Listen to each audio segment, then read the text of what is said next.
Testing. Testing. I've got chills, they're multiplying, and I'm losing control, 'cause the power you're supplying is electrifying.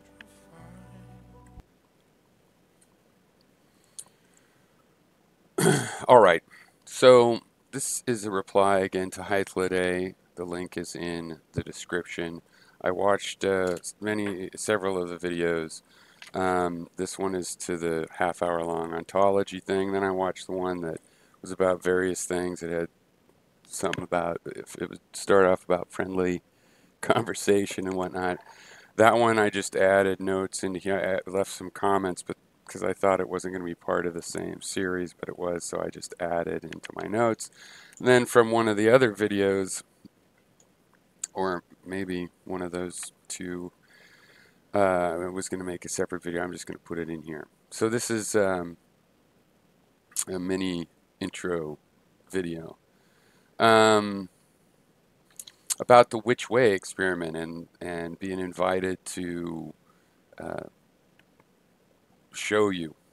You don't deny that it's been done, like Gary, you say, but you have your suspicions about it or whatever. That the data isn't that easy. Well, I would disagree with one thing where you say Gary's done the experiment. Just shining a laser through two slits isn't the experiment. That would involve some measurement and whatnot. So anyway, I'm just going to reproduce real quick. When I saw you say that, I just did a real quick search, and I wrote down. So first, oh no, that's not it.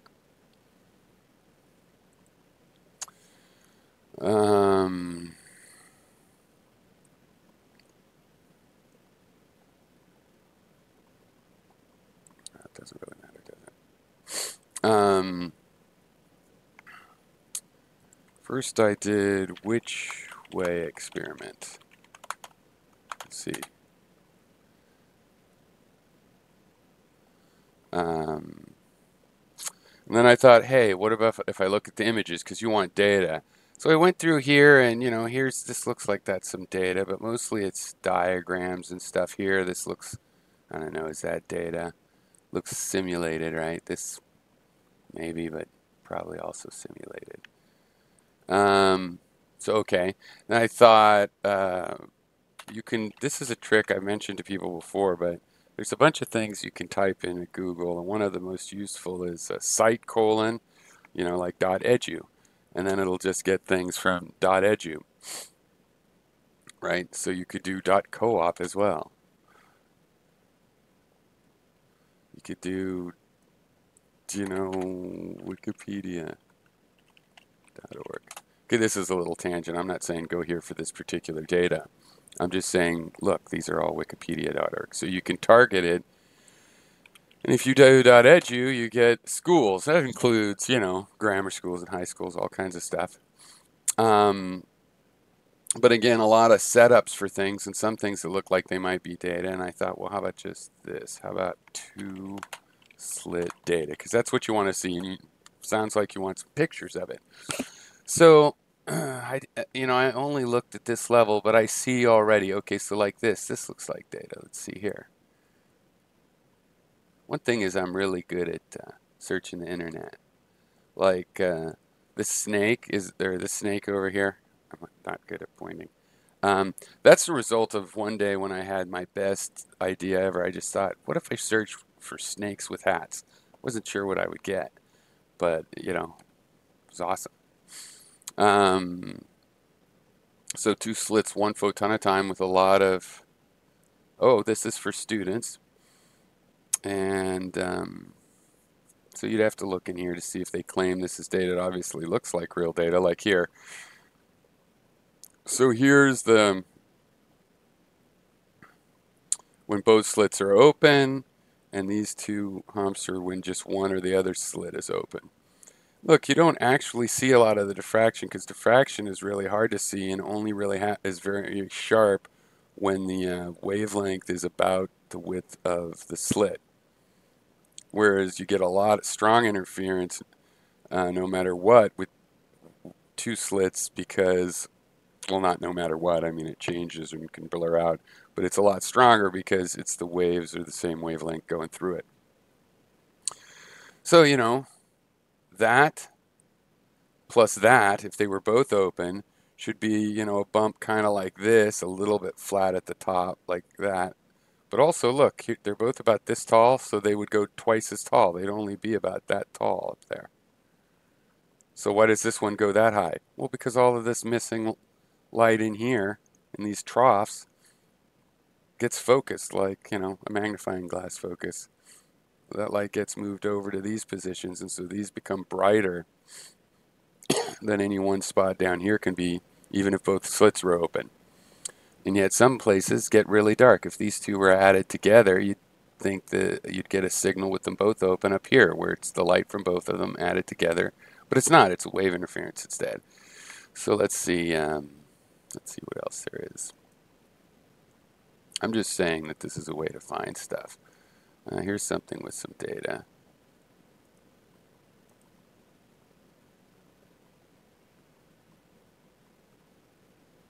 College of Worcester, 2017. This is probably another student.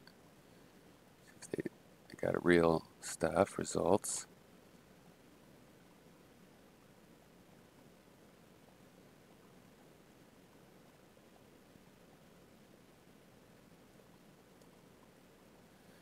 So here the dots are the data points, real clean data. This curve is what they predicted, I guess.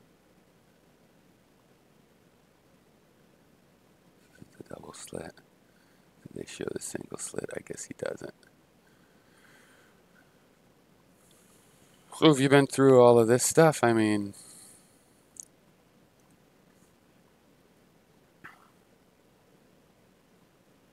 I was walked through it in college. I would think that a local school, you might, yeah, like you said, be able to do this yourself. So other than this kind of thing, you want me to slam dunk find things? Because I don't have a good history of, if I find diffraction in water, which isn't very easy to show because all the noise that you get in a water tank doesn't convince people very much. I mean, this data is out there, so maybe you should cite.edu. Granted, paying for a journal is too expensive, but Nature could go through. Nature has actual scientific papers. They might not have stuff recently. That's why you're seeing students doing it, because it is considered a demonstration now. It's been the people doing it in the lab are doing really weird quantum erasure stuff. But really, the question would be, what kind of data would you want to see? Because this is the whole point right here, this guy. This is what each slit does. And if you added them together like that, should be right up here, and it'd just be a hump. But it comes out like this. I mean, I don't know what more there is to say. And these are just the drawing. But that's that data up here that I showed her, this one. That's what it shows, that same phenomena. And is that diffraction the same as the interference pattern? Well, it's the same kind of effect, but the pattern isn't the same. The diffraction lines, are almost impossible to see. So, Gary would call this a lie, because this is supposed to have these. It depends how much and they're narrow, and it depends on the width of the slit. So you won't necessarily see them. They're not as sharp as these ones when you have two waves, because diffraction is basically a wave interfering with itself when it's cut off on either end. So I think you can find some data. And if you really want me to find you more specific data, then what's the challenge? Because if I go find it, I want it to be like, this counts as a slam dunk. What do I have to show? Because this is what we're trying to show, that these two one-slit humps add up into this wavy thing, and there's no, this should be simple arithmetic. One, the light from one and the light from the other It should be, you know, just add together. It should not be any of this subtraction stuff. And this thing should be here, not 3 or 4 times higher. So, okay, so that's that one.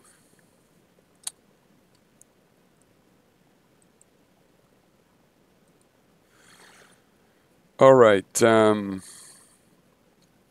So you started off this video where the other one I already dealt with the stuff about the 2 kinds of existence. You know, you say that there's 2 kinds of existence. Fine, place and abstractions.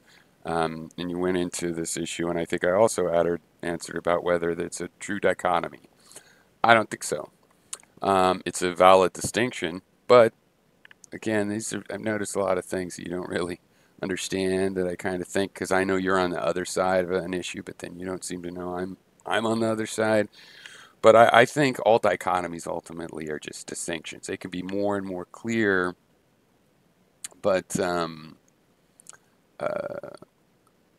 you know, and so they can be useful in some perspective. And I mentioned in my video, you know, they made to the 2-minute version of this.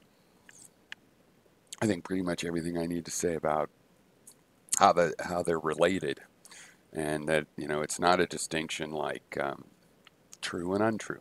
I mean, by definition, distinct.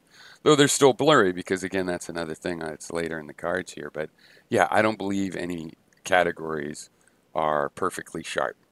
There's more and there's less. But all categories get blurry at the edges, and that's you know, there's, if you want quotes, this is a guy I've been quoting a long time, George Lakoff, and other cognitive linguists and philosophers in cognitive science. You know, I've really nailed that down and done a lot of, you know, research of various kinds, pretty much proving, I think, that, you know, no real categories. So like when you apply categories to real things, including concepts, there's always blurry boundaries. It's just the nature, because the categories are arbitrary. It'd be like trying to, I don't know. It's like you paint a fence red and then say redness is an intrinsic property of the fence or something. And, you know, when I say here's how something works, I mean, you know, this is what I think, but I'm pretty sure probably if I say it that way. And yeah, everybody has this sense perceptions going by. And you were talking a lot about it. You know, sure, we can have some conversation about where ideas come from and stuff, or that these abstractions come from the film strip. But once we have them, you know, we don't, you know, that we don't need to refer to them to prove the concepts. And this is where we fundamentally disagree, right? And this is something I've been saying to all of y'all the whole time, right? This is one of the reasons I was saying, hey, I want to present this philosophy. What should I call it? Okay, relativistic skepticism, and just narrow in on it. And it's come to the illusions exist. These are all the same kinds of things, that if you have some abstraction, you say, look, this is a certainty, and, you know, like whatever, conservation of energy, law of cause and effect, all the candidates for it. Well, how do we check? And you're like, well, we don't have to check. Why? Because we could tell from the idea. Sure, we got it from looking at the real world, but once we got it, we don't have to check. And it's like, does that not seem related to all these ideas people have and superstitions, that once they got them, they don't got to check? All that matters is it's true. It doesn't matter how I got it. Yeah, but checking if it's true, it matters how you got it. And if you want it not to matter how you got it, because it's like, I don't know, I just ended up with it, I can never find out where, then you're going to still have to go somewhere back to something and double check it. Right? I don't believe because you make a sentence that fits together tautologically, like all bachelors are male. Well, if you define them all as male, but what about it when we get into, can there be a bachelor that's not male, or what is gender? I mean, at some point these definitions are going to become blurry, But let's say you even ignore that. Okay, well, if you create a tautological definition, that's fine, but you can't say it's true just because it's like true of itself. Here, my sentence is true. Is that true? It says it's true. You know, that's a tautological thing. The point is when you try to apply any thing to categorizing ideas, um, there's always going to be a blurry boundary. And I don't really believe that when we think of cause and effect and law of conservation, I don't think we have a totally clear idea on that. We're not at the end of evolution of that idea. That idea could be apprehended, comprehended better. And so the one we have now is not the final thing, and now we can believe it because it doesn't need to be rechecked. No, we're rechecking it in physics.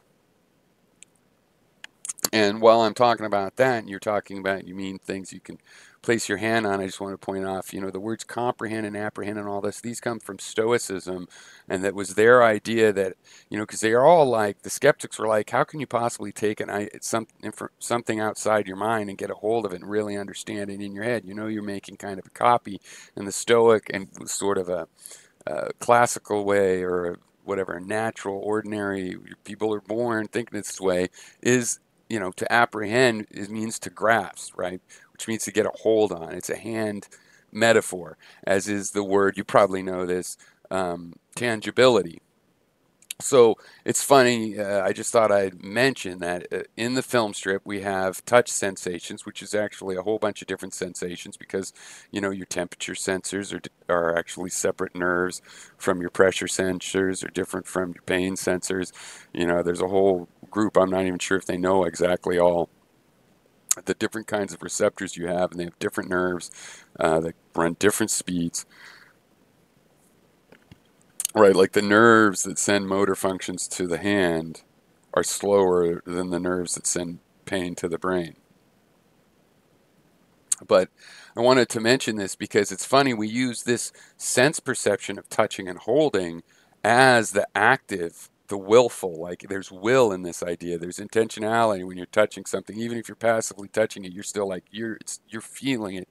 There's in the metaphor of it at least, there's it's one of the senses where we're reaching out in the world. We're, like I always talk about the film strip, like we're an observer, but some of our senses and some of our observations are us feeling like we're doing things and having activity. And apprehension, or getting a hold of something, is a metaphor not only for understanding it and pulling it in, but also for touching it, for, see, I'm using the metaphor, for interacting with it. Okay, so we should just put a pin in that, right? Because that's kind of interesting. Tangibility, heavy metaphor from probably our most primitive, straightforward sense. One that gives us, you know, sensual, all sorts of, you know, texture. Again, texture is a metaphor we use for all kinds of, for vision and all kinds of things. Um, and a lot of our thinking is like this. So I believe that it is important to include the history of an idea, because it's not like, where did this come from? We do have a lot of information that, you know, it's not that we can't figure out where it comes from. We have a lot of information, and it's very informational. And if, like me, you take a skeptical assumption that we're still working on the idea, it's not done, especially these thousands of years old idea that we keep working on. It's not like, hey, lucky us, we're at the end of that. No, we're probably in the middle.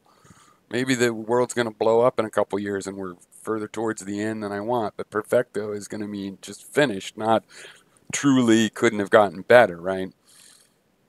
So given that, where's the idea going? Well, it's like, if there's a ball in the air and I want to know where's that ball going, it would help to have seen some of the trajectory. You know, if I just have a photograph, it's going to be hard to tell. But if I have a long exposure to show a trail of it, or I have a little 2-second video clip of it, I'm going to be able to tell a lot better where it's going. And I think it's the same thing with any concept. These concepts are, I mean, you could conceivably finish a concept where any further improvement is like, well, like they sometimes they say the cockroach isn't evolving. It's been that way. But it is still evolving, but it's just evolving little tiny enzymes and subtler things. Um, and so it's true that it stopped evolving, but it hasn't actually stopped. But then the changes are getting smaller and smaller. So you can have an idea where it's evolution, where, it just tapers off. It looks like it's starting to get an asymptote. There might be infinite, you could go forever, but you're not going to get very much different anyway.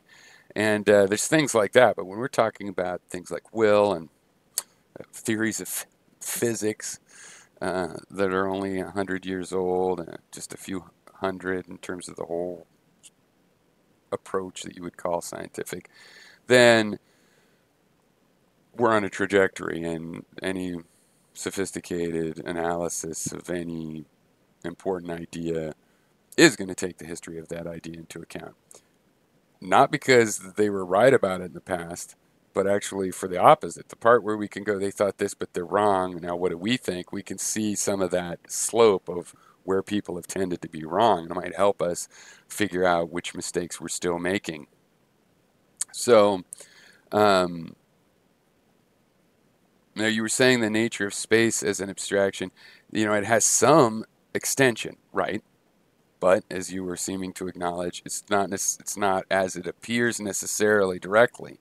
It appears to be nothing. Well, really, it's spread out space. I think especially as we dig into the physical level, there's a lot of ways in which, it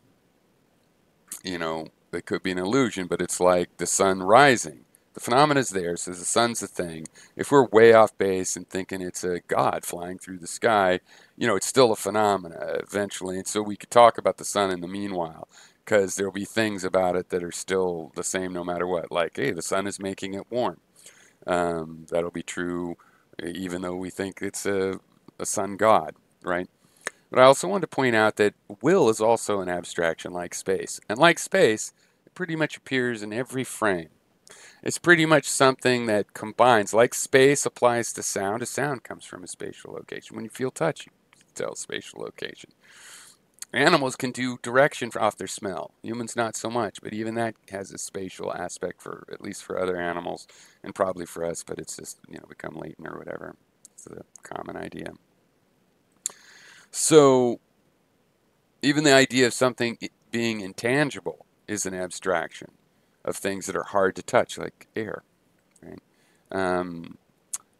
But will is an abstraction that appears in this, and it exists just like space, just like the sun, whether it's illusion, whether people have a wrong idea or whatever, which is why I'm trying to have my own idea, but I'm not saying this idea of will that makes you all think that we're talking about magic, even though it's got to be physics, right? Whatever will is, it's in the film strip, and we figured out it's got to be physics, so automatically no woo-woo stuff.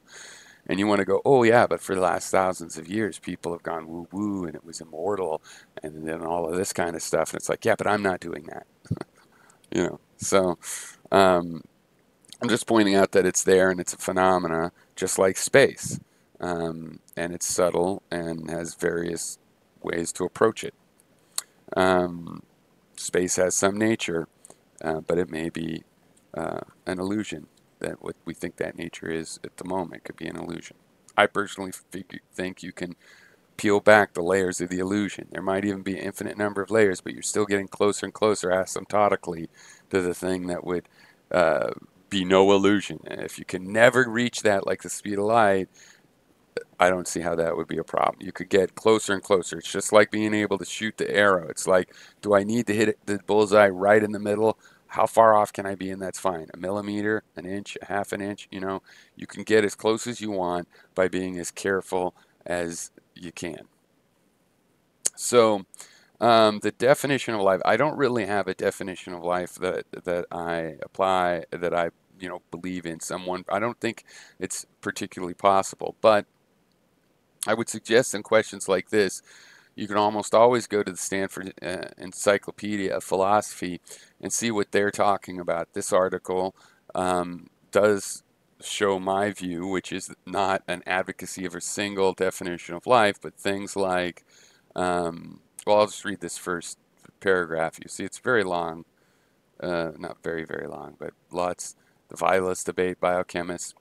Life is often defined in basic biology textbooks in terms of a list of distinctive properties that distinguish living systems from non-living. Although there is some overlap, these lists are often different depending upon the interests of the authors. Each attempt at a definition are inextricably linked to a theory from which it derives its meaning. Some biologists and philosophers even reject the whole idea of there being a need for a definition, since life for them is an irreducible fact about the nature of the world or the natural world. Others see life simply as whatever biologists studied. There have been three main philosophical approaches to the problem. Aristotle's view of life as animation, a fundamental irreducible property of nature. Descartes' view of it as mechanism, and Kant's view of it as organization. And to which we should add Darwin's concept of variation in evolution through natural selection. Philosophically, I think there's many approaches, right, and that there's a reason. But I also do like some more than others. I like Schrodinger's idea, which, well, there's a bunch. You could read them here. I don't remember it all. But that it has something to do with, for example, entropy, because, you know, like there's this law of physics that's pretty well...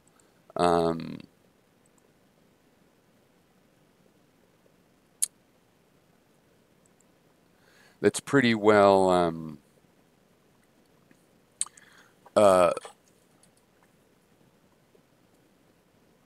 it's anyway, it's I don't know, it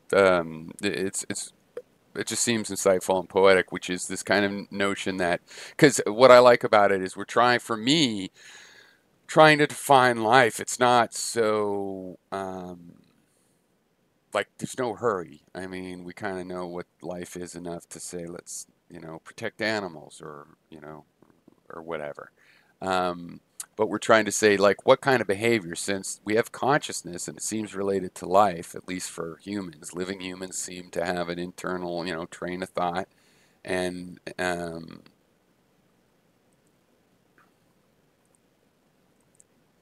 and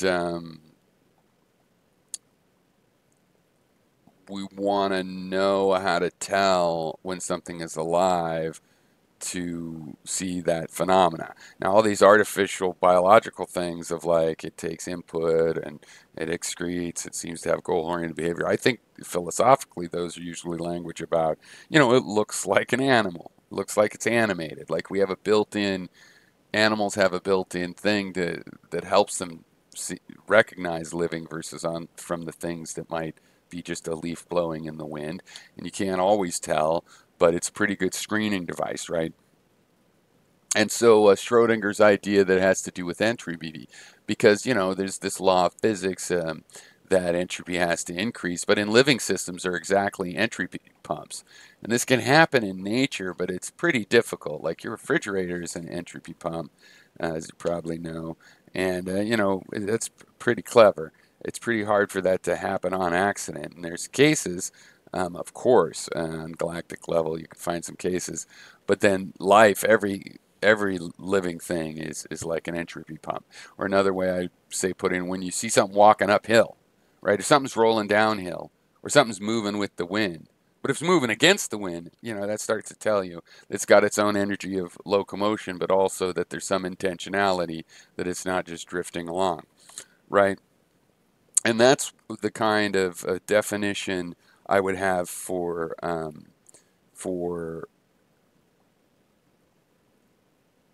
for life, would be behavioral, and because I think that's what's worked so far. Um, my definition of consciousness is to have this. Is to have this. Yeah, that's consciousness, and it's just a theory of mine that I think all living things have something like this, but they might not have colors like that because they might not have eyes. Maybe there's just smells or textures or some different kind of sense that isn't one we have. You know, like bats got sonar. So you kind of assume they experience sonar as a vision kind of thing, but who knows how it's processed. But I would assume they feel pings and see flashes, or feel the flashes in the directions that they're coming from and whatnot. Um, so I don't think it's to have DNA, and I think the fact that you figured out, you in your own train of thought, that you were, as you were talking, or were in your notes, or wherever it came from, but as you know, that lone DNA is not alive. And you said, yeah, but technically it would be. Yeah, but that's a bad definition because that isn't alive. That isn't what we're trying to say is alive. And nobody wants to say that a strand of DNA sitting somewhere is alive. It's non-viable. We'll talk about that in a second as a living thing. It's related. It's it's biochemical matter. Um, but the fact that everything that we found living had DNA or in it, um, I'm not sure everything, but I think DNA or RNAs. But uh, it could basically be a coincidence. I guess that's the only kind of life. Maybe that's the only kind of life that's possible. But then again, why aren't there the left-handed and there's not the right-handed, or vice versa, whichever it is, of the amino acids and whatnot? That should happen as well. So, okay, maybe life just happened once. Maybe there's another way to compose life. You wouldn't say, oh, that it has DNA is what makes it alive, especially when DNA can be in things that are not alive. And that's how it is. I immediately go for questions like this to an extensional and intentional analysis. So this is on the extensional side. What in the extension, when we see it, do we want in the set? And then the intentional definition is trying to get a good description of that. I don't see why we would choose has DNA in it when we could put DNA in something and it's not living. And you keep going on like, oh, or dominoes. No, I am rejecting that. You can say that, but I am saying we can tell the difference. And you think that a cell is just a computational thing, and you say, like, look for a computer, but a computer does not look like a living thing, right? It has no signs of intentionality. The fact that it could flash and do bells or display a movie and it's like, look, I see people in this movie look like they're intentional. Yeah, it's a recording device. The machine itself, it doesn't take a computer expert to look at the machine itself and see it's not having an intentionality on its own. At least I don't think so, but maybe it does because I am a computer expert. So maybe it's just obvious to me. But scientifically, it's easy to tell the difference between these things. And I'm not just saying, oh, you just know it when you see it. No, you can look for these entropy defining things and the storage of energy. These are all details of intentional behavior of living things, and that ultimately are displayed by a creature that seems to be making decisions to do one thing or another thing, within the boundaries of its body, the decisions it has available to it, and its needs. It needs sugar, it needs moisture, and whatnot. So it might move towards moisture, um, or it might move towards sugar. But if you put a bunch of them in one place, they're not all going to go in the same thing. Like a bunch of drops of water that are going weaving down, a surface, they're going to follow the gradient. Might look like they're wandering like an ant to somebody, but if you really look closely or test to put the water back there, it's going to run down the gradient. But if you put a bunch of parameciums, some of them are going to go after the water, some are going to go after the sugar. And at any given moment, if they're in a culture where they're all getting fed the same and have the same environment, they're still at any given moment going to be doing their own thing. You watch a line of ants, look, they're all so busy. You look down there, no ants are stopping. They're going off to the side. They're doing their own things, their own different behaviors.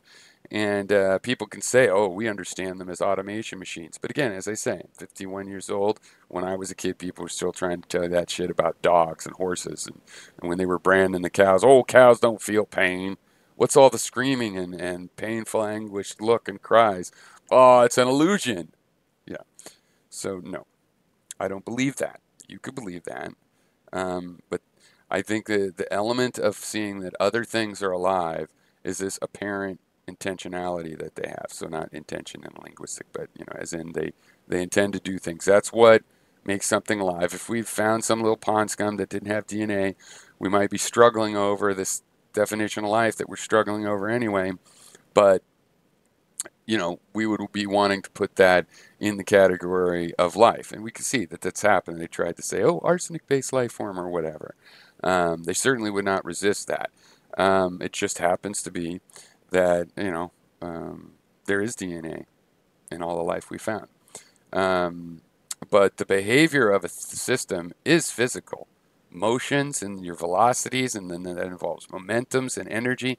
Yeah, that's physical. And behavior is our word for it for watching animals, so it makes it feel like, oh, it's about animals. But animals are physical beings, as you know, and I just have to point out to everybody, it seems to me, because things like position and relative layout aren't physical. I've used, again, for 10 years, the example of diamond and coal. Both carbon, it's just the arrangement. Is there a physical difference between them? Yeah, I think so, but this is also why it seems clear to me space is physical, even if there was nothing in it. And we know that the quantum physicists are saying, well, any tiny bit of space necessarily has something in it, because at the quantum uncertainty level, something will be popping in and out. It'll be a little bubbling kind of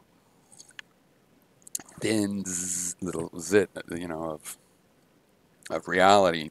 But even if it was perfectly empty, 3 feet of empty space is a physical thing. It's going to take energy and time to get there. I mean, it's as physical as anything else I can imagine, from my point of view.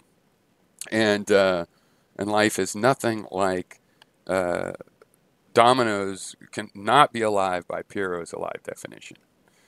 And it does not look conscious, doesn't look like it has intention. Computers don't look like they have intention. Processing of information is not the sign of intention. It's the goal-oriented behavior of pumping using energy to pump entropy and to walk uphill and things like that.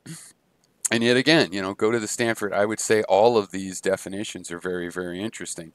And when we get to like viruses and stuff, my personal view is that I think when we're talking about cold storage, seeds, and viruses, I would go with the human metaphor. We would say that someone is in suspended animation, and if they were in suspended animation and someone came and told me, hey, your friend in suspended animation died, I'd assume that means he can't be revived, not that he's just still in his suspended animation, right? It's the fact that it's viable, and that's what we'd use for a seed.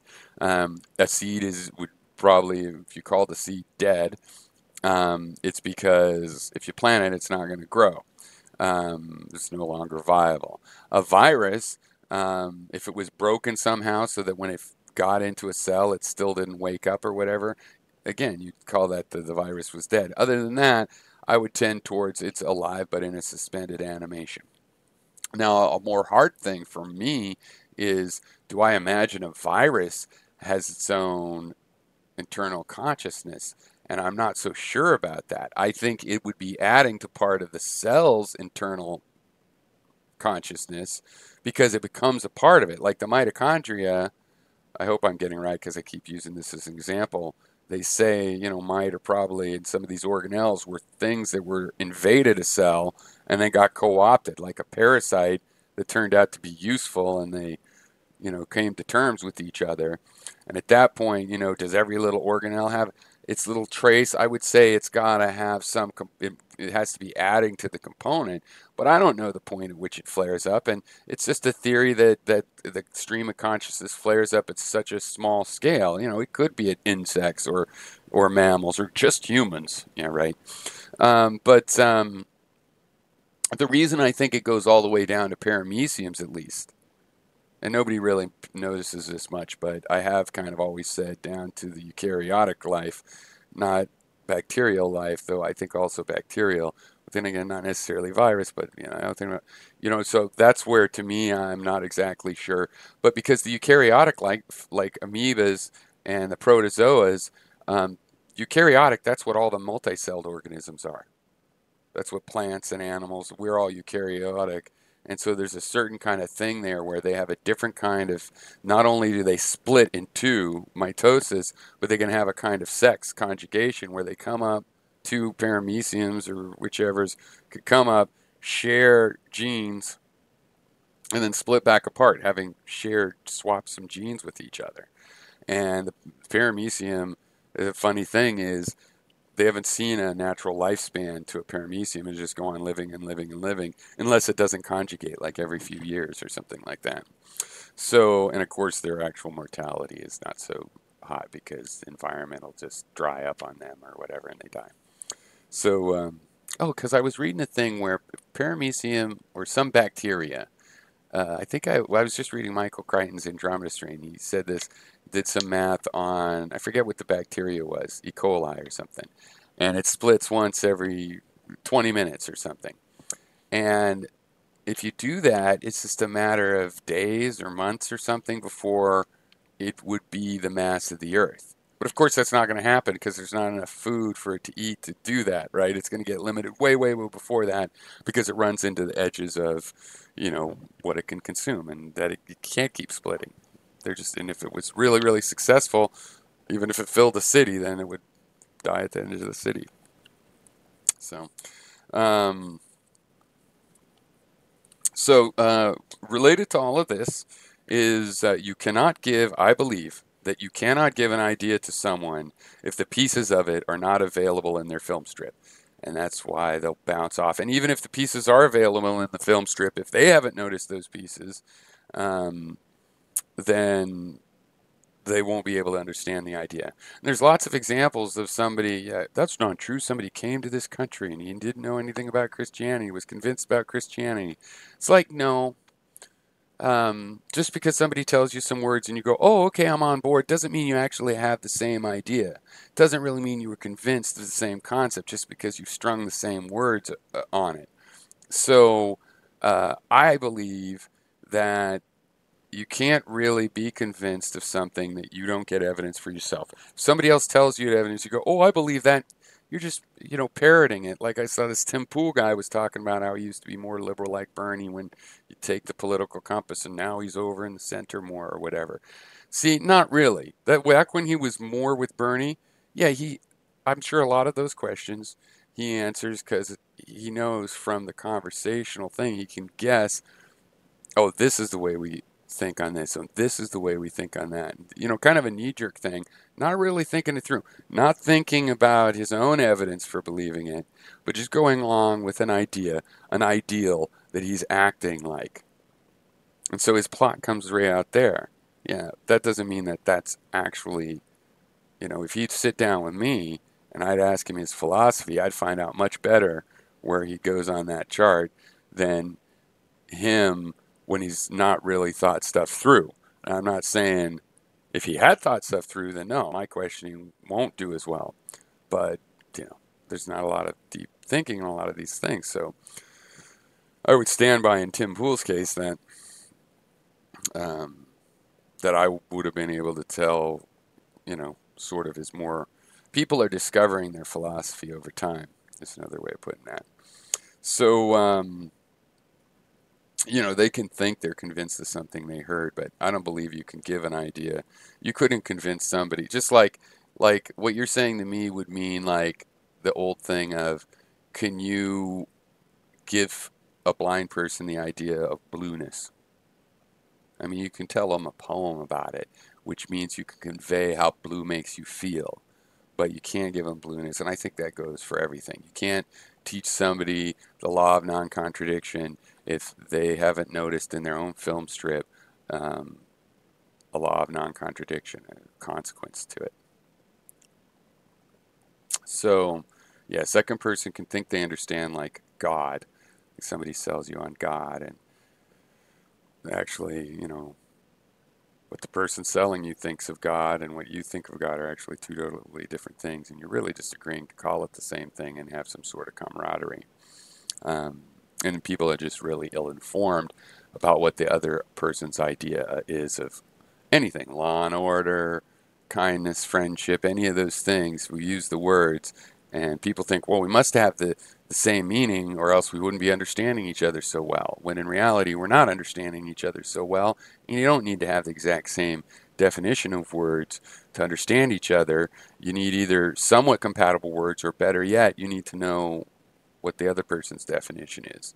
Again, perennial example, I think people are, tall people. I would call anybody tall that's over 6 foot. You would call anybody tall that's over 6'5". So there's a 5-inch chance that there'll be confusion when we're discussing, hey, I saw a tall guy. Boy, that guy was tall. I saw this guy, you'd think he was tall. There's 5 inches where, so it's limited the amount of error that there can be. Um, so, summary, I think always, all abstractions are always contingent on the source data. And that's science. That's why they can go out and have all their theories of science and phlogiston and everything. Ether, superstrings can become popular for 30, 40 years.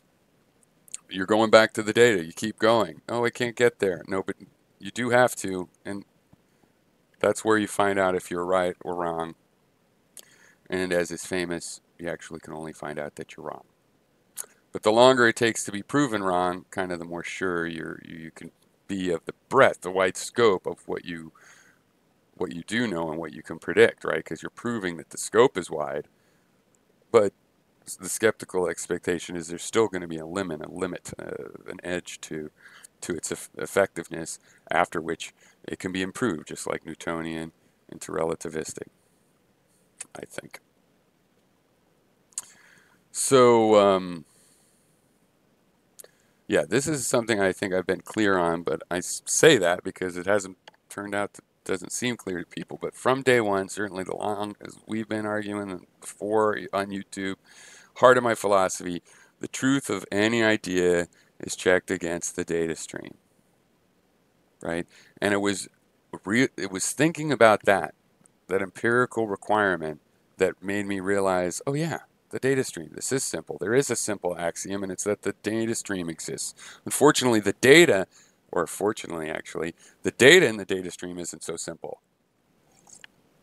So it's not simple and clean like a half dozen random arbitrary principles like cause and effect, but instead it's, you know, five senses, and then, you know, some of the senses are five, like I was saying with touch is heat and pressure and various, and then we got hunger and all these emotions. Some of them it's hard to tell, you know, whether it's all one kind of joy or there's actually separate kinds of joy of feeling, or, you know, and so much data, so many domains, each one a space. It's a visual space, sonic space, also textural, and even hunger, kind of a space, right? It's a spatial actual location sometimes to the hunger, but also, you know, like spectrum, like you can have different kinds of hunger. I mean, we talk often about the level of the hunger, high or not, but it's not just that. It's also kinds of cravings and stuff where you're a little peckish for one thing, but not another, or another thing and not the one, you know, or you're famished and you want something you never normally want. But there's no reason you're famished, or you're eating, or people eat because they're, you know, of flavors, right? They're not even hungry at all. And what's that kind of hunger? Is it a hunger? You know, and all of these feelings. So, yeah, but that's just the way it is. We start off with a lot of data, and then we reduce it, data reduction. We reduce it down to principles, tables of numbers, qualifications, you know, qualia statements, judgments, language of all sort. And how do we check? We don't have to. See, because the whole we don't have to idea is that we use internal consistency. But that's what I was saying. That just means that it's tautological. Yeah, I'm interested in logic enough that I like tautologies. Um, and I think they can be valuable. Uh, but there's also a little bit of a foolishness in them, because it's like all bachelors are male. Yeah, but we don't have an absolute definition of male. Okay. Is a male dog a bachelor? No, they're male humans. You know, you could always pound down, even on something like that, that is being tautological. It's defined to be true. But it is useful because this is how we're talking about, like, the circle. We don't get a perfect representation of anything. We have an idea of what a bachelor is, and it's actually a lot of things. And a real man isn't really all of those. It's not going to fit that like it was a good stereotype or something, right? You're not going to have a perfect rendition of this idea of a bachelor, whatever it is. But you're not going to have a perfect rendition of a circle either. But it's a reference point. That idea is a reference point that can apply to the real world. You could say, this is very circular, or this isn't so circular, it's an oval, or this is very not circular, it's a square. So, I do believe properties or system behaviors always, in all cases. A blue object, that's the system of the light and the reflected surface in your eyes and stuff. Um, so in all cases, because we're talking about, does space exist? Well, does blue exist? Does blue exist? Yeah, it's a color, but it's not out there in the real world, so it doesn't exist. Yeah, it's a data relationship between light. We've discovered that there's this light, and light of a certain energy appears blue to us, right? You're talking about numbers and their associative qualities. Like I said, it seems like space and time don't matter to these abstractions like math. And we talk about them, and people say right out loud, oh, they don't matter. But it takes times to do computation, as we know from complexity theory, whether you're a human or a computer.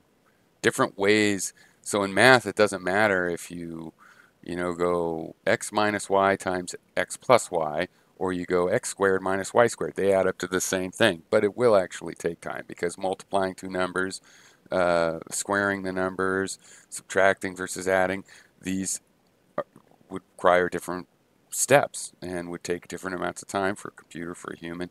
So all the computation and like the rule of association in math, they have you pretend that, they make you like distribute something, right? Or clean something up, move stuff around, use these laws. And it takes time. And then you're supposed to act like, whoa, but this thing that took time to create from that thing is the same, so it's always the same. This equation is actually the same as all the different equations that could state that, but it's not. And that's why people do spend so much time trying to simplify equations. Sometimes when people have a really hard equation like that one I have up here, the standard model. Yeah, that's not acceptable. People want to simplify it, even if they have to invent new math so a bunch of the terms can be expressed as a single term that incorporates them with like some multidimensional matrix or something. Um, they want, we all want a particular form of the equation because it's much, much preferable, and it takes time to do this. And so this is not a coincidence. It's because the whole process come out of here. And so even though it might seem rarefied from time and space, it is related to time and space. And that's why we can plug numbers in there related to measurements of time and space and use it for physics, because it never became disconnected from physics, right? But like the circle, of which there'll never be a perfect rendition, nature is not going to give us a perfect rendition of math, I don't think, because it looks like it's quantum mechanics, and there's this weird discontinuity and continuous math, and there ends up being a roll of the dice in there that you don't get in the pure timeless space-free math. And again, math is really our best definition of space, and that definition is very much like it appears to be in the film strip. So I'm going to say math definitely involves space, and I would say time as well, in a way that people like to ignore because, hey, we're inventing math here. But on the most subtle uh, level of philosophy, you can't ignore it because it makes you think things like, hey, it's disconnected. Math is proved in itself now. Sure, we looked here and noticed all the patterns and ripples and did all this, got ideas from it, and then we did the math, but then the math was true and we don't need all of that stuff, and I believe you do. And it's because, as good as our equations and mathematical approaches, arithmetic is pretty cool, algebra is pretty cool, but, it fucking fell short when it was time for calculus. I mean, they needed calculus, or that bullshit wouldn't have gone very far. Wouldn't have any modern mathematical physics without calculus. And we're still at that point now. There's still more mathematics to be created. We're not done just because of Hilbert spaces or any of this stuff. And they created these 11-dimensional ideas with superstring theory, supersymmetry that doesn't look, they didn't find any of the particles they were supposed to find at the LHC. So, okay, that math isn't going to turn out to be about the real world. But keep trying because, yeah, there's a deeper mathematical understanding and new mathematical concepts still to discover by going back to the source of the data. And in terms of the definition of things, going back to the source of the data. And the idea that no categories are perfectly clean, that's George Lakoff, who I've been talking about a lot. And I would think you would like the book I've recommended. Um,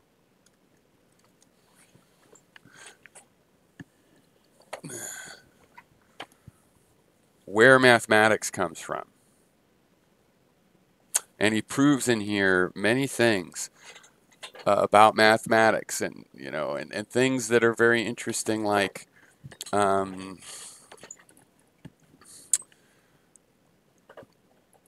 problems with containers that Russell noticed are related to the fact that mathematicians use the metaphor of container from the real world, an actual container. But then they made it non-physical because this is math, so it's non-physical. So you can have a set of all things that isn't France, or you can have a set of all ping pong balls, even though you could never have a container that big and stuff like that. And again, that's kind of useful, but then that led to, the opening of Russell's paradox. And, with constructibility, I don't know what approaches they're on to now, but back then it was constructibility was a new thing. It looked like it came, the idea is that you are going to constrain. A container can't just have any concept or other container in it. You got containers of level 1, 2, and 3, or other ways to make sure that you can't have these self-referential kind of liar's paradox problems with sets that are not members of themselves and stuff like that. So, there you go. How'd I do? 55 minutes. Okay, so I have time to read some comments. All right. Illuminati Socrates. I'm just going to go backwards because if I go to the top. You can't do math with something that can never exist, something undefined, unreachable. Okay, I think I agree with that. Tinfoil Hatter said, fairies on a pinhead. I call him a skinhead. Yo, where you been, man? Just like the Tin Man. All right, drop a beat. We can calculate 1 plus 0. Okay, good, John Walker. Teeny bits might be something after all, though, nah? See, because I'm reading it backwards, so it's like memento. Tinfoil Hatter said, what up? Oops, keep going, keep going. Illuminati Socrates. Concepts do not exist in physical reality.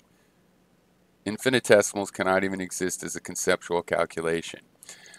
Concepts do exist in physical reality, in your brain.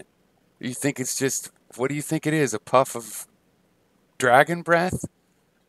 Your brain is some sort of a computer. Now, I don't think it's more than a Turing machine. I don't think you can get intentionality from a Turing machine. Maybe you can, though, whatever. No matter what it is, it's a physical thing. And just like, when your school report is stored in your computer's hard drive, it's physically stored there, right? Tinfoil Happer, but I'm not a rapper.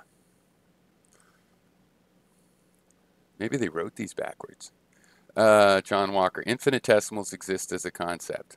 I agree.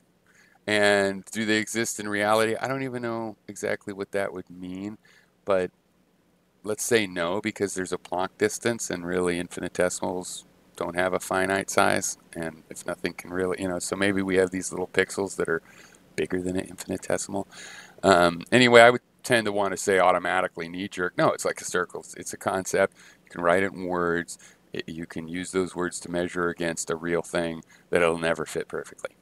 Infinitesimals will never exist by definition, so what does that imply about God? You got me. Mickey Farley, God created the infinitesimals, all else is the work of men. Okay. Tyne Sansom, a computer has an objective experience with information from the subjects.